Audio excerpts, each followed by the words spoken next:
this year talaga, gusto ko talaga magpagupit talaga. Sabi ni Dong, nakita niya yung... Gusto niya. Actually, syempre, bago ako magpagupit, sinabi ko sa kanya. Ganun naman kaming dalawa eh. Sabi niya, go!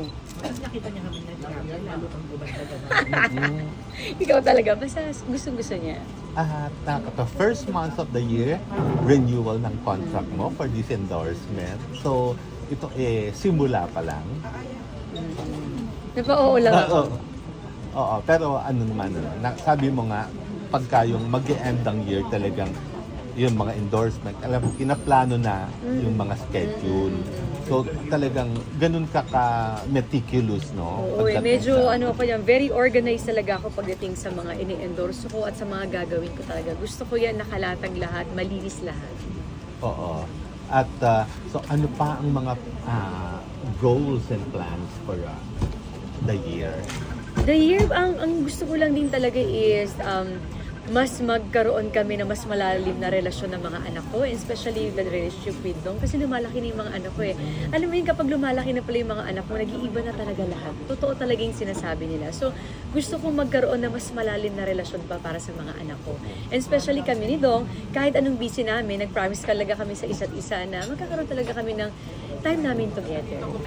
Nakakatuwa nga yung start ng year na magkakasama kayong mag-anak sa Dubai.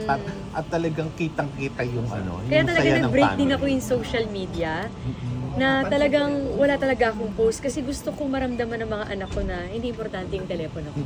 Sila yung nakafocus ako at sila yung importante sa akin. Ano yung nila, reaction nila nung nasa Dubai na kayo? Masaya talaga kami, as in lahat yata, basta lahat ng park pinuntahan namin. Tapos actually, nag-beach pa nga kami doon. So, alam mo, kahit malamig, tinaray talaga namin lahat ng mga bago sa amin. So, alam mo, pag pinag-uusapan pa rin namin hanggang anong favorite mo na pupuntahan natin. So, yun pa rin yung sinasabi nila. Oo. Ano yung naging nila? Ano yung pinaka-naging favorite nila? Gusto ba nila yung sand dunes? Ang favorite part nila is yung magkakasama kami everyday na hindi namin kailangan, alis kami because mama have work, daddy have work. Talis sabi yung, Mom, Dad, is this real? Namin, bakit? Because you don't have work. Parang, okay. So, alam na nila, naiintindihan nila na ang trabaho ay trabaho. Pero pag nandito kami, kayo yung focus namin. At yung talaga yung goal namin ni Dong na maramdaman nila na kasi actually, di ba, yung last year, nung time ng rewind, wala talaga kaming at all. Na parang umiiyak si Zia sa akin na, Mom, it's Christmas, and then Christmas you have work. Parang, medyo... So, sa ibig sabihin, New Year na lang doon kami nag-New Year. Dire-diretso na yun. Oo, talagang, kumbaga, yun yung parang pinaka-gift niyo rin sa mga bata. Kumbaga, ang trabaho sa amin ay mahalaga, trabaho. Pero ang pinaka-goal talaga namin is bigyan sila ng mga memories na hindi lang makakalimutan. Nakasama kaming dalawa. Ano yung hanggang ngayon sinasabi-sabi pa rin nung dalawa? Pumunta kasi kami dun sa Atlantis Ocean yung nag-slide kami na talagang tinaray namin lahat na ang lamig ng lugar.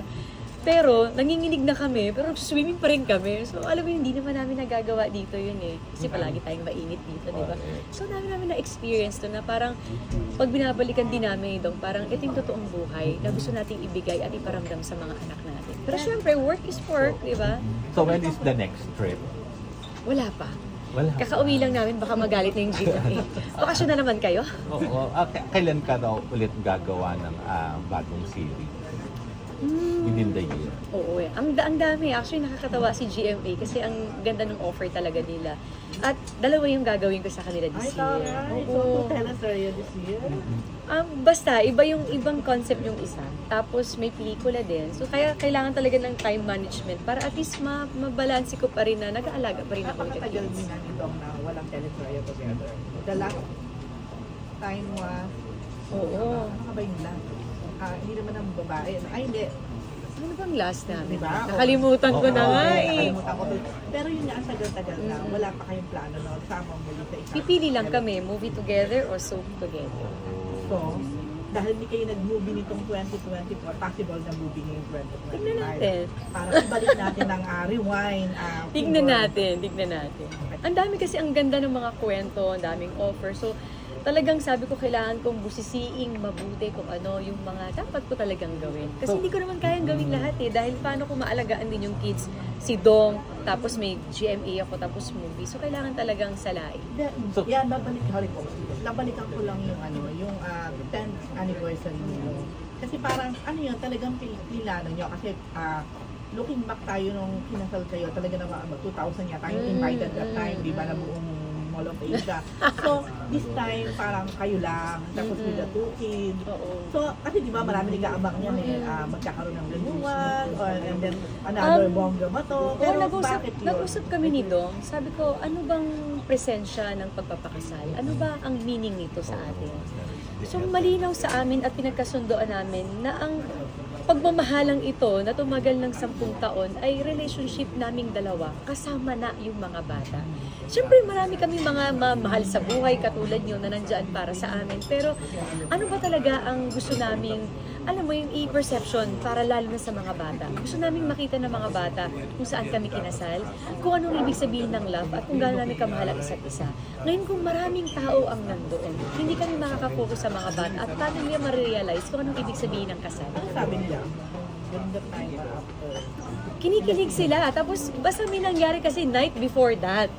May ginawa si Dong sa akin, nakaharap yung mga anak ko. Ginawa ni Dong? Oo, basta yun na yun. Hindi na ako magdedetalye. Pero nung ginawa ng asawa ko yun sa harap ng anak ko, umahagulgul talaga ako na parang... Nagpropose siya ulit. Alam basta? So may mga ganong instances na parang sabi ko, ito talaga yung nagmamatter sa akin. Sa mata ng mga anak ko at sa asawa ko, ito yung totoong buhay na pinapangarap ko na nasa akin talaga. Nag-propose siya ulit. Basta. So, detalya din naman. Tapos ang daming camera, nakakalo. Yeah, if ever, every 10 years, gusto niyo to na i-renew palagi. At isa rin, hindi lang dahil gusto namin nagmamahalan kami, matibay. Hindi. Kasi gusto rin namin pasalamatan yung sa taas. Kasi yun talagang pinangahawakan talaga namin. Buong pamilya namin. And hindi ko lang nasabi din kanina, every night kasi is nagba-Bible study kami ng mga anak ko. Every night. Yun yung bonding namin medyo talaga. nabalitaan ko nga yan, na parang, I know naman. I make time talaga every night, kahit isang verse lang. At alam mo, yung magpo-post and found kami na, ano sa'yo nito? Anong kwento sa'yo nito? Anong share mo? Mga ganun kami. At ini-implement ko yan sa mga anak ko na kung walang Lord, wala tayo dito. So yun talaga ako. Nabalita ko nga yung parang mas nagiging intimate ka ngayon, lalo ka na daw with the Lord. Siya talaga. Yung personal na relationship. At gusto ko yun i-implement sa mga anak ko. Kasi lumaki ako sa lola ko na yun ang pinanghawakan ko eh. Kahit na may broken family ako, kahit na, alam mo, hindi naging maganda yung childhood ko. Pero dahil sa lola ko, na dahil alam mo yung binuo niya yung konsepto kung sino si Lord sa akin, na gusto ko ipasa yun sa mga anak. Ano yung pakiramdam na nag-propose ulit? Ayan naman, wala nga change topic na, secret lang yun eh. Kayo talaga. Basta, kaya nga di sinuot mo yun, chichismis nyo. Charot! And yan, ang ganda ng relationship mo with Miss A. At talagang isipin mo. Bait kasi si Miss A talaga. Nag-renew. At talagang nirenew. Ang maganda kasi kay Miss A, alam mo yung maganda kay Miss A, alam natin na siya yung may-ari nitong Lux Skin. At the end of the day, boss ko siya. Pero siya yung tipong boss na alam mo na hindi pa paramdam na boss ka. At every time na may gagawin ka for the product, sobrang thankful at na-appreciate niya yun. Sobrang down to earth. Ito yung mga masarap na katrabaho na nagiging pamilya mo. Dahil yung pagmamahal niya is not just because ambassador ka, endorser ka. Kumbaga nandun yung parang personal love niya sa'yo. So ito yung isa sa mga secret ng skin. Talaga yun. Alam niya Ate Rose. Kaya nga sabi ko may relationship kami ni Miss A na hindi lang, Miss A nag-post ako Hindi kami ganun. Minsan walang posting pero Miss A kita mo ginagamit ko today. Tapos may mga picture ako sa kanya na private lang. Sinisend ko sa kanya just to share na kung gano'n namin ka-love talaga ang ikaan. Okay. Bakit pumayag ka na dalawa Kaya yung... mo nalaman yun. Survive ko. Basta, ayaw ko. Kita mo ba ako bawal ako mang-chismis? Okay. Si Rose pa ba? Ako nalaman ko yun Ano, Len? Kanina. Ay, basta. Every night kami. Kahit nanduning-duning na ako sa trabaho, kailangan may every night kami. At nakakatulong. Ha? Sige, mamaya mag-chismis na kami. Tapos yan, bakit napapayag ka na dalawa yung gagawin mo? Basta time management.